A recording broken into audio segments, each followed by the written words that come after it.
और देखो अभी तक हमने पढ़ा है हलंत पुल्लिंग प्रकरण के अंतर्गत युष्मद् और अस्मद्, युष्मद् और अस्मद् दकारांत समान लिंगी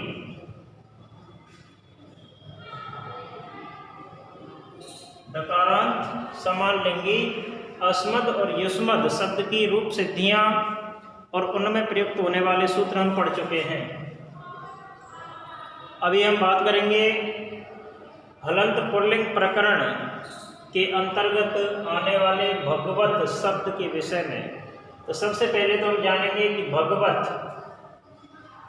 हलंत पुल्लिंग है, हलंत पुल्लिंग है क्योंकि अंत में क्या लगा हुआ है, हल चिन्ह लगा हुआ है, अंत में हलंत लगा हुआ है, इसलिए क्या है ये हलंत पुल्लिंग है भगवत। ठीक है, अंत में क्या है, तकार है, तो तकारांत पुल्लिंग कहेंगे, तो हम ऐसे कहेंगे भगवत हलंत तकारांत पुल्लिंग शब्द, भगवत हलंत तकारांत पुल्लिंग शब्द की रूप सिद्धियां। तो इसमें केवल दो ही सूत्रों का उल्लेख है, दो सूत्रों से ही समस्त रूपों की सिद्धियां हमें प्राप्त हो जाएंगी, क्योंकि पूर्व में जो हम सूत्र पढ़ चुके हैं वो यहाँ प्रयुक्त होंगे ही, उनके अलावा केवल दो सूत्र अलग से हैं। तो हम पढ़ते हैं अतवसंत से च आधातु, अतवसंत से च धातु। तो जब हम इस सूत्र का विखंडन करेंगे तो हमें प्राप्त होता है अतु और अस, अंतस्य च धातु। अतु और अस दो शब्द हमारे पास निकल कर आते हैं, अंतस्य माने अंत में। तो इस सूत्र का जो व्याख्या होगी वो होगी कि संबुद्धि से भिन्न, यानी जिसकी संबुद्धि संज्ञा हो गई है, तो संबुद्धि से भिन्न सुपरे विद्यमान होने पर अतु जिसके अंत में हो ऐसे शब्दों की उपधा को दीर्घ हो जाता है, दीर्घ आदेश हो जाता है। और धातु को छोड़कर, धातु नहीं होना चाहिए, धातु को छोड़कर अस जिसके अंत में होता है उसकी उपधा को भी दीर्घ हो जाता है। तो इस सूत्र से दो कार्य होते हैं कि जिन संबुद्धि से भिन्न सुप्रत्य परे होने पर, सुप्रत्य विद्यमान होने पर जिनके अंत में अतु हो ऐसे और जिनके अंत में अस हो ऐसे शब्दों की उपधा को दीर्घ आदेश होता है। क्या आदेश होता है? दीर्घ आदेश होता है। ठीक है, अब दीर्घ आदेश के लिए दो स्थिति हो चुकी हैं, अतु और अस अंत में होना चाहिए। क्या होना चाहिए? अतु और अस अंत में होना चाहिए। अब कहेंगे कि भगवान शब्द में, भगवत शब्द में अतु और अस कहाँ है? तो हम जानते हैं कि अतु अंत वाले जो शब्द हैं वो कौन से हैं? जिन शब्दों की उत्पत्ति में वतुप, मतुप, डवतु, कतवतु प्रत्ययों का प्रयोग होता है, वे अतु अंत वाले कहलाते हैं। तो हम लिख सकते हैं कि संस्कृत भाषा में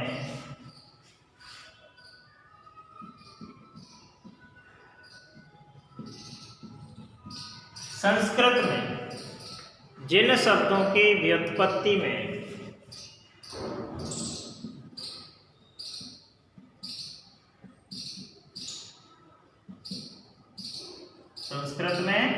जिन शब्दों की व्युत्पत्ति में कौन कौन से प्रत्यय हों? वतुप, मतुप, डवतु और कतवतु। वतुप, मतुप,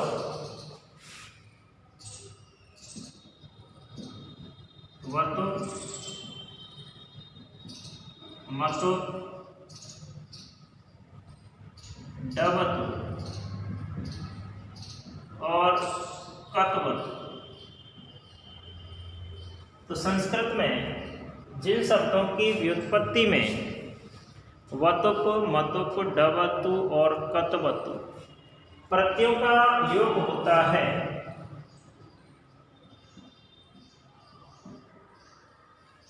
प्रत्ययों का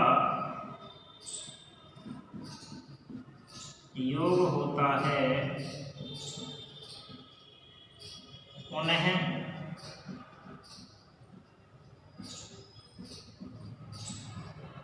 अतु अंत वाला कहा जाता है। क्या कहा जाता है? अतु अंत वाला।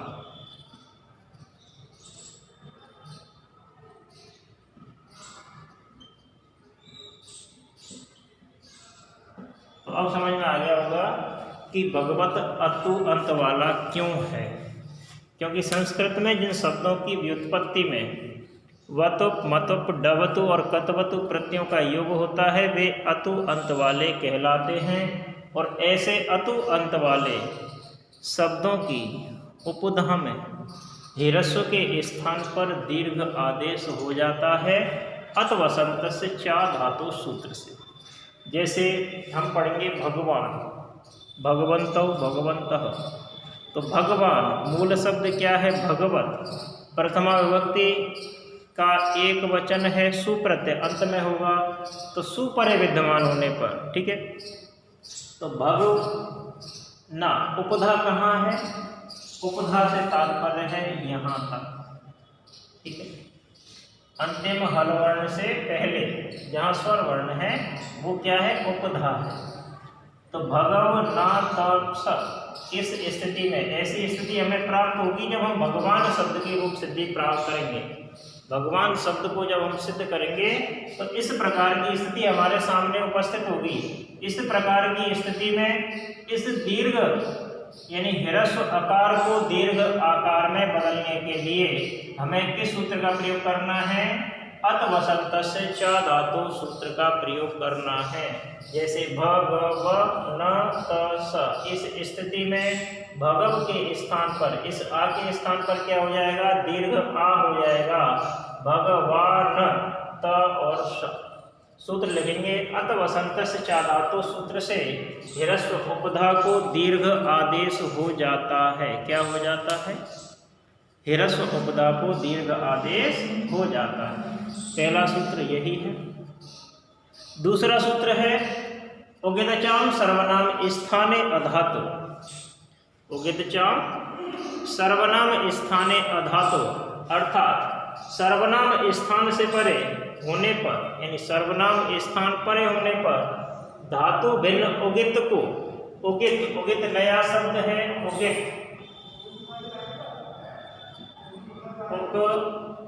प्लस इत, इसका विग्रह क्या होगा?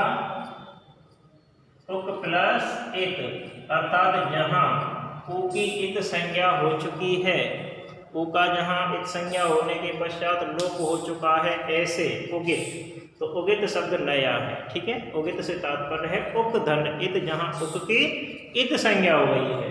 तो सर्वनाम स्थान परे होने पर धातु भिन्न उगित तथा जिसके नकार का लोप हो चुका है ऐसी धातु को क्या बोलते हैं? अंशु। तो ऐसी अंशु धातु को नुम आगम होता है, अर्थात नुम का आगम होता है। किसका आगम होता है? नुम का। जब हमारे पास भगवान शब्द को सिद्ध करने के लिए स्थिति होगी भगवत प्लस सु, अर्थात प्रथमा विभक्ति का एक वचन का प्रत्यय सु विद्यमान होगा, तब हमें क्या करना है? इधर उपधातक भगव प्लस नुम का आगम करना है मिदचो अंत्यात परह सूत्र की सहायता से। हमने पहले पढ़ चुका है मिदचो अंत्यात परह सूत्र। तो नुम तकार को इधर लिखा जाएगा, नुम के पश्चात सु के स्थान पर सु लिखा जाएगा। सूत्र लिखेंगे उगदिचाम, उगेदचाम सर्वनाम स्थाने अधातु सूत्र से मिदचो अंत्यात परह सूत्र। कौन सा सूत्र? मिदचो अंत्यात परह सूत्र की सहायता से। कौन से सूत्र की सहायता से? मिदचो अंत्यात परह सूत्र की सहायता से। किसका आगम होगा? नम का आगम हो जाएगा। ठीक है, तो ये सूत्र भी यहाँ काम आएगा प्रथमा विभक्ति एकवचन को सिद्ध करने के लिए। द्विवचन भगवंत जब हम सिद्ध करेंगे तब भी वहाँ इसका प्रयोग होगा। किसके आगम के लिए? नम आगम के लिए। नम में से क्या शेष रहेगा? केवल नकार शेष रहेगा। उकार और मकार की एक संज्ञा होने के पश्चात क्या हो जाएगा? लोप हो जाएगा, केवल नकार हमारे पास शेष रहेगा। तो कहने का तात्पर्य है कि जब, अब ये सूत्र होता क्या है? तो देखो, सुप प्रत्ययों में से केवल, सुप प्रत्ययों में से केवल कौन से प्रत्यय? सर्वनाम स्थान, चाहे वो हलादि हो, चाहे वो हलादि हो या अजादि हो। यानी कि हलादि, हलादि से तात्पर्य है हलवर्ण जिसके अंत में हो, आदि में हो, ठीक है, सॉरी। और अजादि, अजादि से तात्पर्य है अचवर्ण जिसके आदि में हो। तो चाहे वो हलादि हो या अचादि हो, ठीक है। या फिर प्रथम 5 यानी पहले 5 सुप प्रत्यय सु, औ, जस, अम और औट, ठीक है, होंगे, तब प्रातिपदिक उगित होने पर क्या होगा? उगित यानी कि उक प्लस जिस प्रातिपदिक की व्युत्पत्ति में उक प्रत्याहार यानी उ, री और र की इत संज्ञा हो जाती है, उसे उगित कहा जाता है। लिख लेंगे हम यहाँ पर उगित।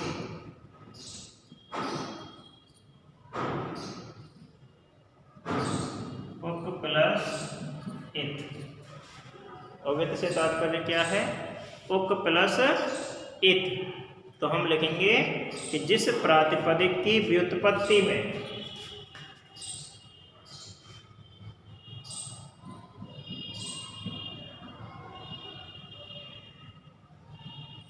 जिस प्रातिपदिक की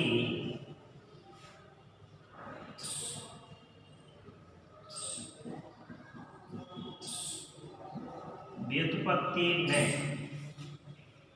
जिस प्रातिपदिक के व्युत्पत्ति में उक प्रत्याहार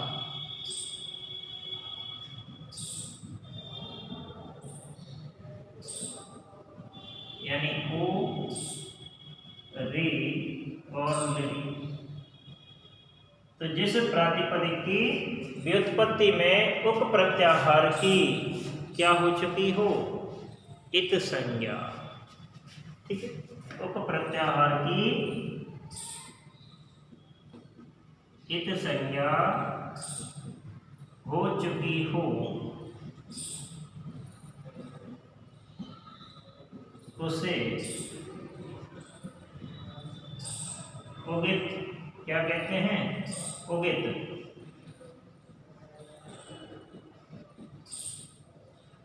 कहा जाता है, ठीक है।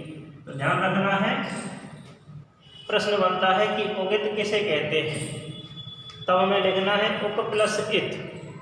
इसी से पता चल जाएगा कि जिस प्रातिपदिक की व्युत्पत्ति में उक प्रत्याहार यानी उ, री और लृ, उ, री और लृ की इत संज्ञा हो चुकी हो, उसे संस्कृत की भाषा में उगित कहा जाता है। क्या कहा जाता है? उगित। तो ऐसे उगित की, तो भगवत शब्द युगित उगित है। क्यों है उगित? क्योंकि इसकी जो व्युत्पत्ति है उसमें भी उक की इत संज्ञा होती है, ठीक है। तो हम लिखेंगे कि जिस प्रातिपदिक की व्युत्पत्ति में उक प्रत्याहार की इत संज्ञा हो जाती है उसे उगित कहते हैं। और ऐसे उगित शब्द क्या करते हैं? धातु भिन्न उगित सर्वनाम परे होने पर क्या होते हैं? नकार का लोप होने पर नम का आगम करते हैं। तो कहने का तात्पर्य है कि ऐसे उगित प्रातिपदिक को नम का आगम होता है जिसकी क्या हो चुकी हो? जहाँ उक की इत संज्ञा हो चुकी हो। तो पूर्व में प्रातिपदिक उगित होना चाहिए और केवल धातु में नहीं होना चाहिए। किस में नहीं होना चाहिए? धातु में नहीं होना चाहिए, शब्द में होना चाहिए। तब उगित प्रातिपदिक को नुम का आगम हो जाता है। किस सूत्र की सहायता से? मेदचो अंत्यात परह सूत्र की सहायता से हो जाता है। इस प्रकार से भगवान शब्द की क्या होंगी? भगवत शब्द की रूप सिद्धियां हमें प्राप्त होंगी। केवल इन्हीं दो सूत्रों के माध्यम से हमें भगवत शब्द की रूप सिद्धियां हल करनी है। आगे अगले अध्याय में पढ़ेंगे। धन्यवाद।